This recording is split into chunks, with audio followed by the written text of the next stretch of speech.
Buenas tardes, bienvenidos nuevamente a su programa Ciencia a la Universidad. El día de hoy invitamos a la licenciada Ana María García Arreola. Ella es nacida en Oaxaca, es educadora popular y defensora de derechos humanos, integrante del área de derechos territoriales de la organización Servicios para una Educación Alternativa AC, EDUCA, de la cual también es fundadora.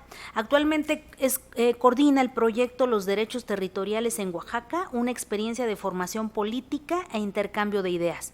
Desde el año 2015 a la fecha, es integrante del grupo de asesores y asesoras de la Coordinadora de Pueblos Unidos del Valle de Ocotlán, en el caso del proceso de consulta indígena y consentimiento libre, previo e informado para la revisión y modificación del decreto de veda de 1967 del acuífero Valles Centrales de Oaxaca.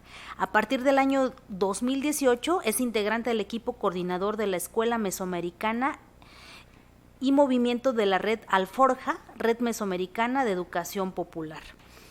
Es asesora desde el año 2008 del Consejo de Pueblos Unidos de la Defensa del Río Verde, COPUDEVER, en el proceso de defensa de los territorios en la costa de Oaxaca, en especial contra la construcción de la hidroeléctrica Paso de la Reina. Durante los años del 2014 al 2016 ha sido integrante del equipo de formación de la Escuela para Defensores Comunitarios y de la Red de Defensores y Defensoras Comunitarias de Oaxaca. Hasta el año 2010 también fue coordinadora del proyecto de derechos indígenas, donde se promovieron diversas iniciativas relacionadas con los derechos territoriales, derechos políticos, derecho a la no discriminación y educación intercultural de los pueblos y comunidades de la Sierra Sur, Costa, Papaloapan y Valles Centrales de Oaxaca. Miembro de la coordinación de la Escuela de Mujeres para la Prevención de la Violencia, ciclo 2008. En fin, tiene su especialidad es básicamente en derechos humanos, derechos indígenas, una serie de publicaciones también que vale la pena también mencionar respecto a desastres naturales, presas y cambio climático, reflexiones desde la costa de Oaxaca, guía de información para la defensa de los territorios y manual para la elaboración de proyectos tendiendo puentes. También ha tenido publicaciones en colaboración sobre Tierra y Territorio Alternativa de Vida, Informe Público Paso de la Reina y una serie de cuadernos apuntes municipalistas. En colaboración también ha tenido el manual La Defensa de los Derechos Humanos frente a proyectos de despojo y el protocolo de actuación para quienes imparten justicia en casos relacionados con proyectos de desarrollo e infraestructura. Pues bien, el día de hoy la invitamos para que nos pudiera compartir cuál es su reflexión respecto a los procesos de desarrollo, particularmente desde EDUCA y también desde el trabajo propio. Ana María, bienvenida. Pues muchas gracias, buenas tardes, un placer platicar acá con la compañera Gladys Karina. Tenemos una relación también con la universidad ya de muchos años, porque en EDUCA pues apostamos eso, por crear procesos, por crear relaciones entre comunidades, entre actores como la universidad, los académicos, de tal manera que eso fortalezca mucho más los procesos comunitarios. Perfecto. ¿Y cuál es la perspectiva que ustedes tienen respecto al desarrollo en EDUCA? Porque entiendo tienen como influencia en diferentes comunidades de Oaxaca, ¿no? Sí, bueno, EDUCA nació en 1994 a propósito de un contexto muy característico del país, en donde por un lado transitábamos hacia una democracia incipiente en esos años, y ahí trabajamos mucho el tema de la defensa de los derechos políticos en contextos electorales, ¿no? Hicimos observación electoral, informes de observación, y pues ahí nos dimos cuenta también que en las propias comunidades hay propuestas de organización política, ¿no? Y entonces, pues, cómo fortalecer esas experiencias ante algunas instancias que en ese momento todavía no se lograba el pleno reconocimiento de los derechos políticos de las comunidades. En ese inter también pues surge todo el tema de autonomía por la aparición del Ejército Zapatista, que eso vino a poner la agenda nacional en perspectiva también de las demandas históricas de los pueblos. Se trabajó mucho en ese entonces sobre el tema de la autonomía, que cruza por los ejes políticos, de educación, de autogobierno. Y bueno, eso aquí en Oaxaca tiene una pues un resabio histórico de organización. Y entonces pues conjuntamos esta demanda también como cómo se fortalecen los procesos de la defensa de los derechos de manera colectiva, ¿no? Frente también a culturas políticas muy autoritarias y ya de por larga tradición en algunas regiones del estado. Y que al enfrentarse en estas situaciones las comunidades pues requieren visibilizar, asesorar, actualizar también muchas de sus demandas y sobre todo en el terreno de propuestas, ¿no? En ese marco pues ha trabajado mucho el tema de los sistemas normativos. Nos tocó ver la transición en la legislación de toda esa reglamentación. Hicimos un libro también que empujaba mucho a la reflexión de los sistemas normativos a la luz de 10 años de su reconocimiento. Ahí pues la gente nos dicen, bueno, está bien la lucha política, pero también tenemos que vivir, ¿no? Que comer de algo, ¿no? Y entonces en Educa dimos acompañamiento muchos años a través de una de nuestras áreas que se llamó de desarrollo comunitario.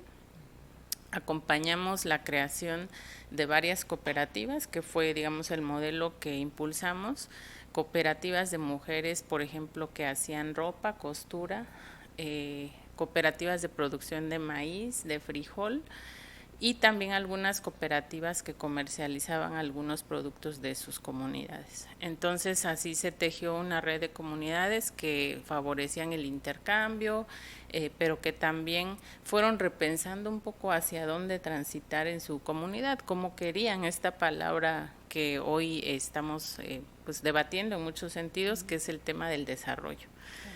En ese inter, pues nos permitió colocar, sí, los derechos políticos, pero también los derechos económicos, sociales y culturales, ¿no? En un marco, pues, como más de armonía, de generar una propuesta más desde las comunidades, ¿no? Que a través de una metodología de lo que nosotros conocemos como educación popular, se pretende que las propias personas, colectivos, hagan un diagnóstico de su realidad. A partir de eso, pues generar algunos mecanismos o estrategias que tiendan un poco a cambiar ese contexto adverso o fortalecer lo que ya tienen, ¿no? Entonces, fue así un poco como transitamos hasta hace algunos 10 años, que en Oaxaca empezamos a ver también la llegada de proyectos de inversión o de inversión de algunas empresas en nuestro territorio, y fue cuando esta tensión fue creciendo entre la mirada, pues un poco desde la perspectiva de las empresas y una mirada también desde las comunidades, ¿no? Entonces, obviamente, como todo proceso social, eso es un proceso a veces complejo de entender, porque pues son apuestas de repente diferentes, y las comunidades mucho en el marco de que se les deje hacer y repensar un poco el modelo de desarrollo también que se está construyendo desde abajo, ¿no? Pues qué interesante, porque por un lado justo yo te iba a preguntar cuál es la postura de las comunidades que, si bien es cierto, pues están defendiendo constantemente su territorio, pero requieren cierta base material para subsistir, ¿no? Entonces, ¿y estas cooperativas de las que mencionabas le han dado seguimiento? ¿Existen todavía o buscaron otras alternativas? ¿Se han fortalecido o no? Bueno, muchas siguen a la fecha. Tiendas comunitarias, por ejemplo, que se fortalecieron, siguen en una apuesta también de que fue una demanda muy sentida de las comunidades. En el caso de las cooperativas de mujeres sucede de que, como todo proceso con mujeres, se enfrentan muchas adversidades, y muchas de ellas hoy siguen participando desde la defensa de los derechos en un espacio que tenemos que se llama Red de Defensores Comunitarios. Y otras, pues fue muy interesante porque a raíz de su trayectoria, de lo que aprendieron, de cómo se visibilizaron ante la comunidad, fueron elegidas autoridades, en muchos de los casos regidoras, sobre todo en comités, y eso les permitió también otra manera de participación política, ya siendo autoridades municipales, ¿no? Entonces, en ambos casos, pues en algunas regiones o municipios donde hemos permanecido, hemos constatado pues como esos logros que de repente no se ven en los procesos de educación, que son de largo aliento, ¿no? Uno espera que una serie de talleres tenga un impacto que se ve mucho después, o que una serie de reuniones o de organización pues no da un resultado inmediato, ¿no? Que creo que eso es un poco la apuesta de nosotros en generar procesos de mediano y largo plazo en los lugares donde estamos. Y bueno, después cuando muchas de estas autoridades que fueron compañeros y compañeras que acompañamos accedieron a cargos públicos en su comunidad, acompañamos también los procesos de planeación municipal, y entonces ahí pues también se previó mucho el ala del desarrollo, ¿no? Cómo se preveía la comunidad. Actualmente lo más reciente son la elaboración de estatutos comunales y ejidales, que también nos presentan una perspectiva de planeación respecto de su territorio y los bienes naturales que existen en él, porque hay asuntos ahorita muy críticos como el agua, como la extracción de, por ejemplo, forestal, como los cambios de uso de suelo en zonas ganaderas, por ejemplo, contra el uso de suelo en zonas de conservación de bosque. Es decir, las sociedades y el territorio van modificándose por el crecimiento humano, pero también por la influencia de factores externos como la migración, ¿no? Y eso ha sido un reto porque en la mayoría de comunidades donde estamos presentes se reciben recursos de los compañeros y compañeras que están trabajando en el norte del país o en Estados Unidos. Entonces se ha reflexionado mucho qué se hace con esos recursos que llegan, dónde se canalizan, cómo se invierten. En su mayoría son las mujeres las que administran eso, y entonces hay una, pues digamos, empuje natural a empezar a tomar decisiones mucho más fuertes de parte de las mujeres solas o en pareja, pero que su pareja está en otro lugar, porque en ella recaen muchas obligaciones del cuidado de la familia, pero también el cuidado de los derechos políticos en la comunidad, ¿no? Van a representar a la pareja, a las asambleas, a cumplir cargos. Es decir, ese proceso social que ha generado la migración, pues también está presente en muchos de los procesos de formación, de acompañamiento, de organización, o de jóvenes que tienen que irse a muy temprana edad también, terminando la secundaria o la prepa, depende de las regiones. Entonces, pues ese acompañamiento de largo plazo nos ha, pues en este caso, permitido en algunos municipios generar como ya un modelo de trabajo con las comunidades, en donde pues sí tiene que balancearse la parte política también con la parte de repensar el tema del desarrollo, hacia dónde se quiere ir, este debate de ciertos temas como usamos o no agroquímicos para la agricultura, el tema de la ganadería que hoy está adquiriendo una presencia muy fuerte en la economía local, pero que también tiene su tensión con las cuestiones ambientales. Es decir, es complejo el panorama, y pues aunado de eso, de repente hay proyectos o políticas públicas que tienen otra manera también de mirar el territorio, otra manera de apostar al desarrollo, que de repente no encuentras los mismos cauces que la comunidad está pensando, ¿no? Y es ahí donde esta conflictividad de repente se acelera o encuentra cauces dependiendo un poco de cómo se vayan resolviendo las tensiones, ¿no? Pues mira, la verdad es que híjole, nos das bastante información. Yo, pues, por lo menos 20 años de conocerlos, se habla de toda una experiencia, por eso quisiera explicar un poco a quienes nos ven el por qué ustedes piensan en estos procesos de largo plazo, porque tienen 20 o más años trabajando en procesos comunitarios, que si bien es cierto, antes nos conocimos en otros ámbitos, ahora a través de la universidad, creo que en las universidades tenemos que fortalecer los lazos de gente que trabaja directamente en territorio como ustedes, y que bueno, estos procesos de desarrollo, si bien es cierto, es cuestionable, tienes toda la razón, al mismo tiempo también ahora que ustedes están más fuertemente en el paso de los derechos territoriales, habla precisamente de eso, ¿no? Porque lo que me parece que su reflexión también ha llegado al límite en donde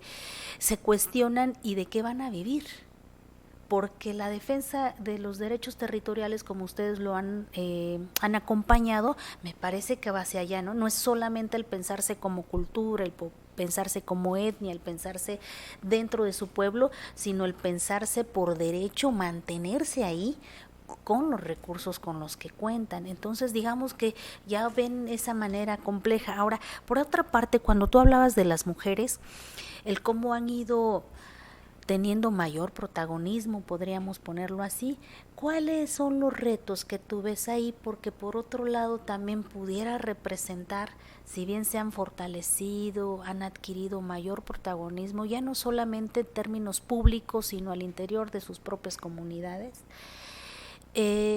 ¿Cuáles son los retos que representan para ellas? Porque suena, me da la impresión, sin conocerlo bien a bien, que pudiera representar mucho más trabajo. O sea, no solamente se hacen cargo ahora del cuidado doméstico, sino además participan políticamente y además están defendiendo su territorio. ¿Qué retos tú ves ahí? Bueno, yo creo que el gran reto es transformar en sí primero los roles asignados, ¿no? Al interior de la familia, pero también al interior de la comunidad. Esto es por supuesto un proceso de participación entre hombres y mujeres, ¿no? Porque efectivamente, ¿quién quiere renunciar a sus privilegios, verdad? Entonces, ese límite en la familia, en la pareja es difícil. Entonces nos hemos encontrado que ese es un primer reto a vencer, cómo al interior de la familia, de la pareja, se permite como la redistribución de tareas y responsabilidades, y eso cuesta bastante, ¿no? Después, en el ámbito comunitario, yo creo que es muy importante que las mujeres creen redes de apoyo entre sí, porque muchas veces lo que limita la participación de las mujeres en la vida pública son los chismes, el qué dirán, el ataque como mucho a su persona, ¿no?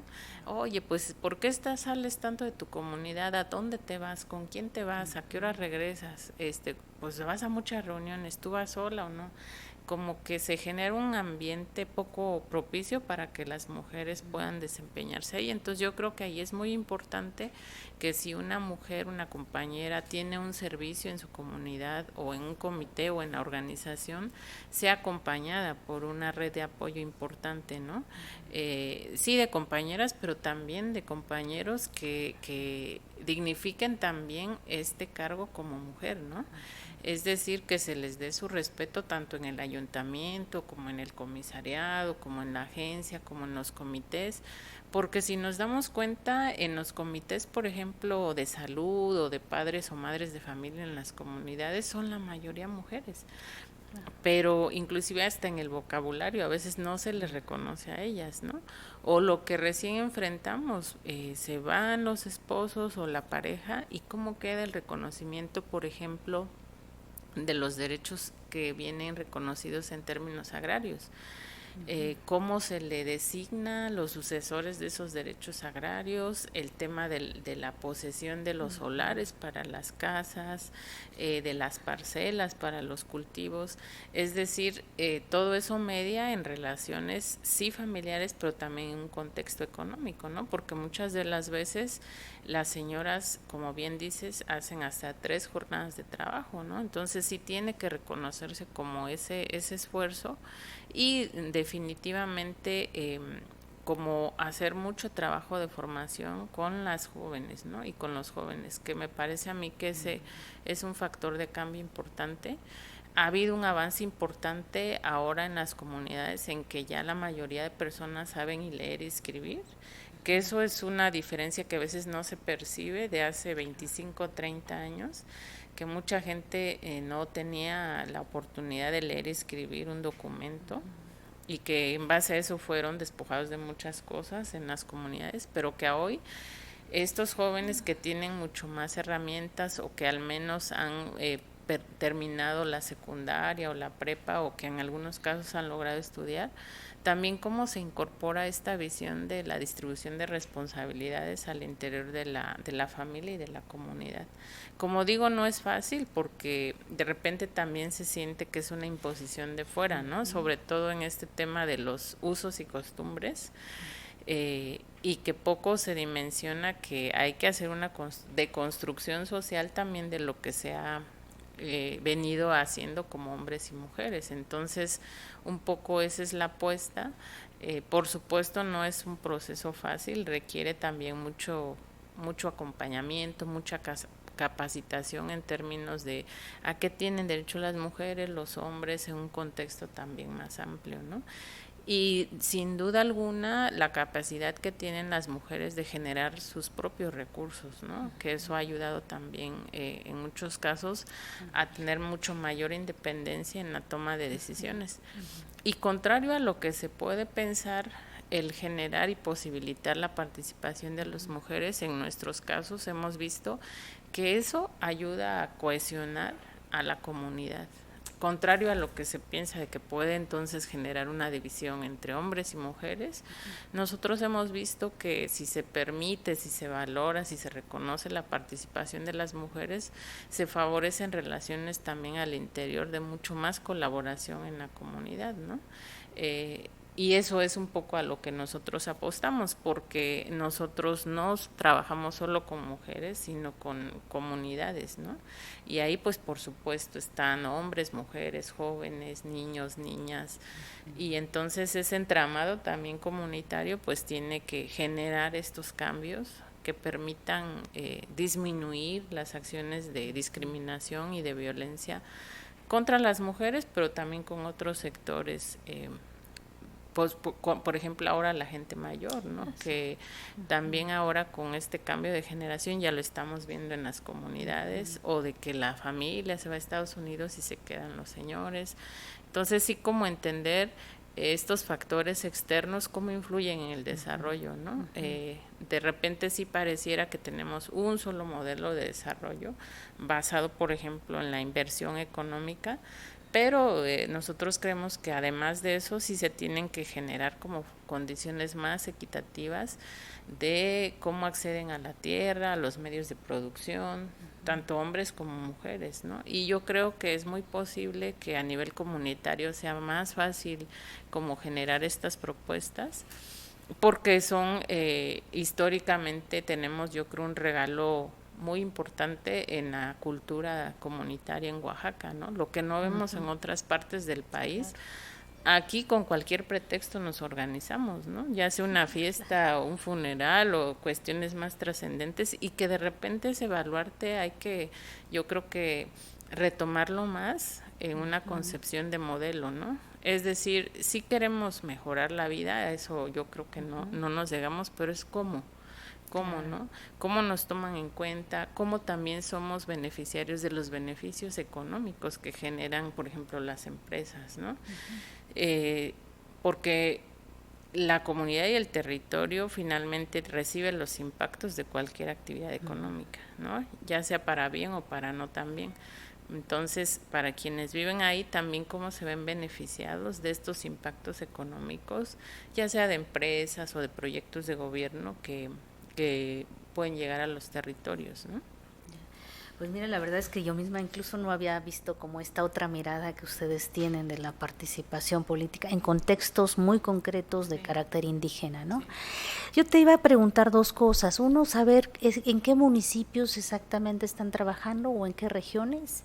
Y la otra es, con esta trayectoria que ustedes ya tienen de 20 o 30 años de trabajo, frente a los cambios que por un lado a veces avisoran cierto esquema positivo, por lo menos no tan radical como estaba hasta el sexenio anterior, en donde se privilegiaba única y exclusivamente la apertura comercial.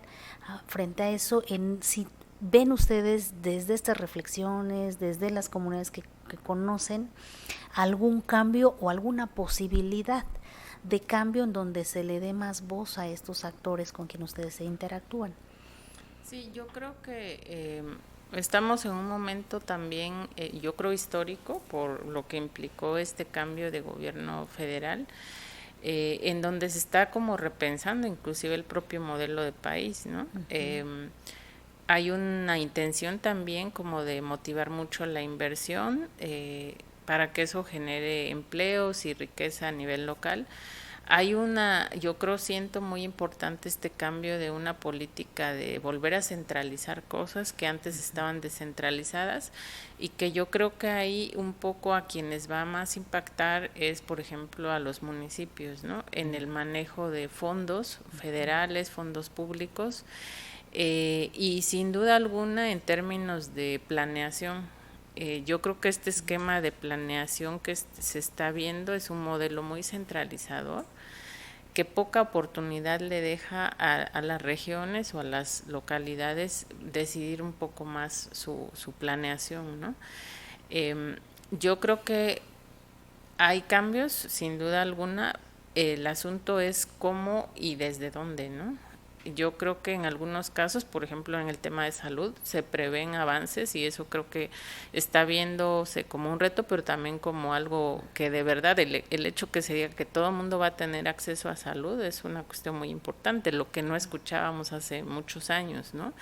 En términos, por ejemplo, de que hay gente en el gabinete federal que tiene mucho más visión de lo que es el tema ambiental, o lo que tiene que ver, por ejemplo, con algunos elementos de transparencia y control de las inversiones desde la parte ambiental. Me parece que ahí hay cambios y avances que seguramente serán para un bien, ¿no? Digamos, de esta transición.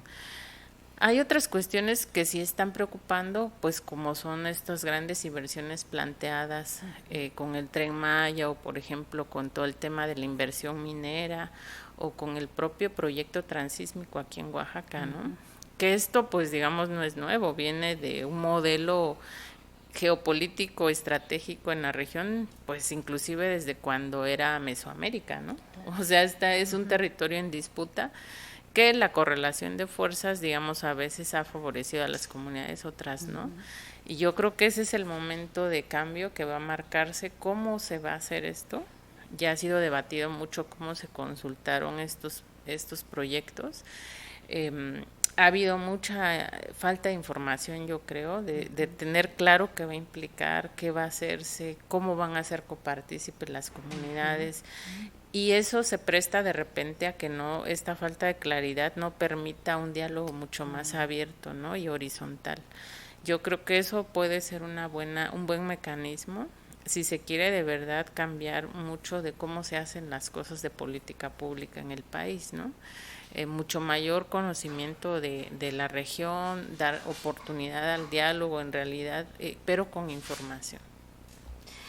Pues bien, para mí también es importante visibilizar en tanto a estos organismos de carácter civil, porque ustedes son asociación civil, en su trayectoria y lo que pueden aportar en los reacomodos que pudieran venir, ¿no? Pues ya nos diste toda una cátedra prácticamente por la información que manejan y que pues ojalá que quien nos ve pues les resulte interesante, pero también para la gente que seguramente puede tomar decisiones en algún momento. Claro. Pues muchísimas gracias, Ana María, por venir. Ojalá que no sea la única ocasión que puedan venir y a compartirnos toda esta información que ustedes tienen.